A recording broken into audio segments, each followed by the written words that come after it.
Praise the Lord. இயேசுவின் ரத்தம் ஜெயம். தினமும் இயேசு நிகழ்ச்சிக்கு உங்களை கர்த்தராகிய இயேசு கிறிஸ்துவின் நாமத்தில் வரவேற்கிறேன். செய்தியின் தலைப்பு, வெற்றியில் ஆரம்பித்து வெற்றியிலேயே முடிப்போம்.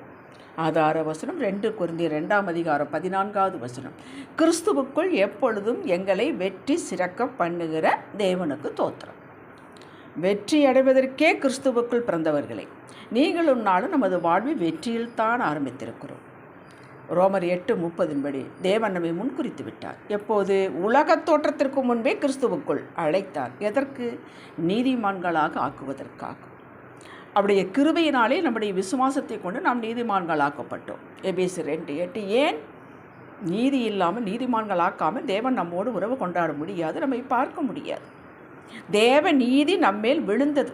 நாம் எதையும் செய்து நீதிமான்களாகவில்லை. இயேசுவின் ரத்தத்தினாலே கழுவப்பட்டு இயேசு கிறிஸ்துவின் உயிர் தெழுதலினாலே நாம் நீதிமான்கள் ஆக்கப்பட்டோம் விசுவாசத்தை கொண்டு. நம்ம இப்போது இயேசுவுக்குள் எப்படி பிதா பார்க்கிறார்? நீதிமானாய் பார்க்கிறார்.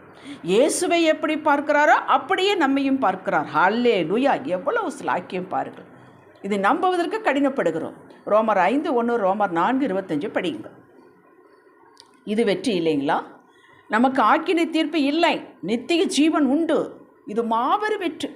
நம்ம எல்லா இடத்திலும் எல்லாவற்றிலும் எப்போதும் வெற்றி சிறக்க பண்ணி தாம் மகிமைப்படுவதற்காகவே அழைத்தார், ரட்சித்தார், ஆவியின் நிறைவை கொடுத்தார். ஆரம்பம் வெற்றி, முடிவு நிறைவு வெற்றி. சில கதை புத்தகங்கள் படிக்கும்போது சோகமான சோகம், படிக்கவே முடியாது.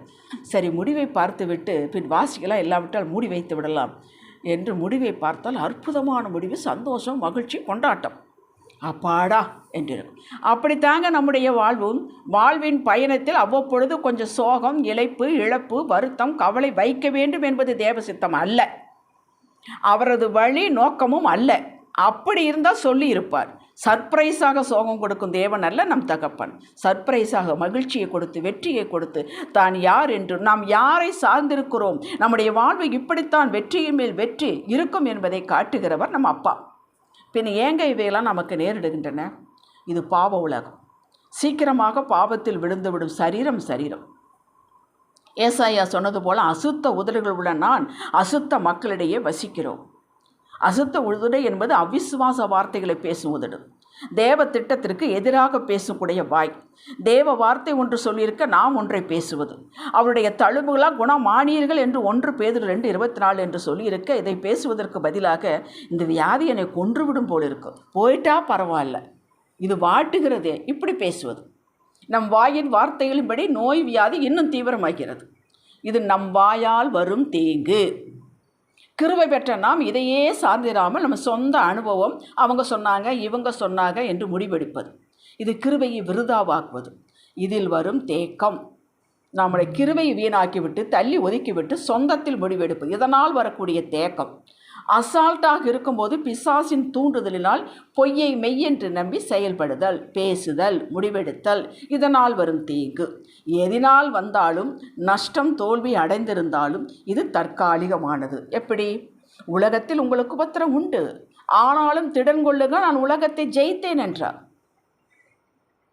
யோவான் 16:33. இயேசு உலகத்தை ஜெயித்தவர் உங்களுக்குள், எனக்குள் இருக்கிறார். தோல்வியை வெற்றியாக, நஷ்டத்தை லாபமாக மாற்றி தருவார்.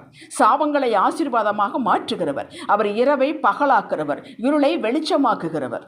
நம்புங்கள்.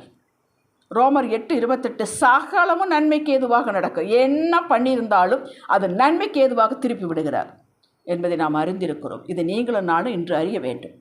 யோவான் 10:10. ஜீவன் கொடுக்கும், அது பரிபூரணப்பட வந்தேன் என்றார். வாழ்வு கொடுக்க, அந்த வாழ்வு சிறப்பாக இருக்கத்தான் நான் வந்தேன் என்றார். அப்படி என்றால் வாழ்வை ஆரம்பித்து அது பரிபூர்ணமாக, நிறைவாக, ஒரு குறைவும் இல்லாமல் நடத்த தேவன் வந்ததாகும் என்பதாகும். கர்த்தரின் வார்த்தையின் மேல் நம்பிக்கை வையுங்கள். மாறிப்போகிற மனிதர்களை நம்புகிறோம். மாறாத அன்பான நமக்காகவே சிலுவையில் ஜீவனை விட்டவர் சொல்வதை நம்ப ஏன் தயங்குகிறீர்கள்? 2 தெசலோனிக்கேயர் 3:3 சொல்வதை பார். கர்த்தரோ உண்மையுள்ளவர். எங்கேயாவது மனிதன் உண்மையுள்ளவன் என்று எழுதி வைக்கப்பட்டிருக்கிறதா? அவர் உங்களை ஸ்திரப்படுத்தி தீமை நின்று விலக்கி காத்துக்கொள்வார். தோல்வியிலிருந்து, நஷ்டத்திலிருந்து விலக்கி உயர்த்துவார் என்பதாகும்.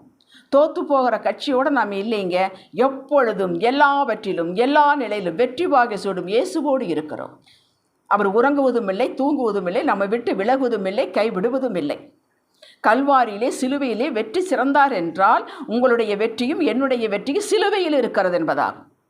எல்லா தீர்வும் சிலுவையில் இருக்கிறது. சங்கீதம் 138:8 சொல்லுவது போல எல்லாவற்றையும் எனக்காக செய்து முடிப்பார்.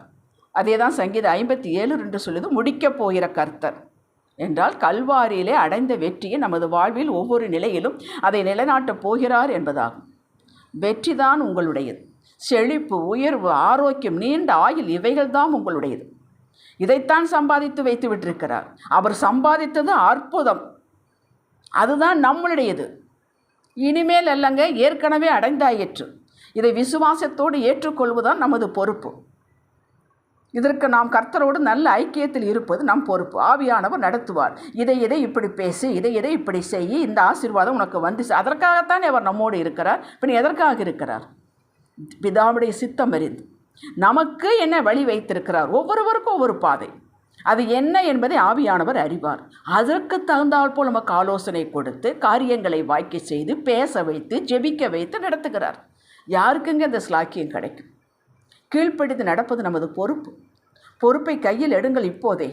அதன் பொருள் வெற்றியை கையில் எடுத்து விட்டீர்கள் என்பதாகும். ஜெபிக்கலாம். முற்றிலும் ஜெயம் கொடுக்கிற தேவனுக்கு ஸ்தோத்திரம். எத்தனை தோல்வி நஷ்டம் நேரிட்டாலும் இவைகள் தற்காலிகமானவைகளே.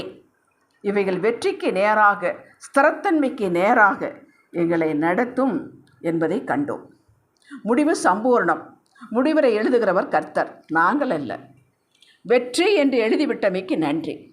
ஆரம்பம் வெற்றி என்றாலும் முடிவும் வெற்றியே. இடையில் வருகிறவெல்லாம் பாடம் கற்றுக் கொடுப்பவை. இந்த வெளிப்பாட்டிற்காக ஸ்தோத்திரம். இயேசுவின் நாமத்தில் பிதாவே, ஆமேன். ஹல்லேலூயா.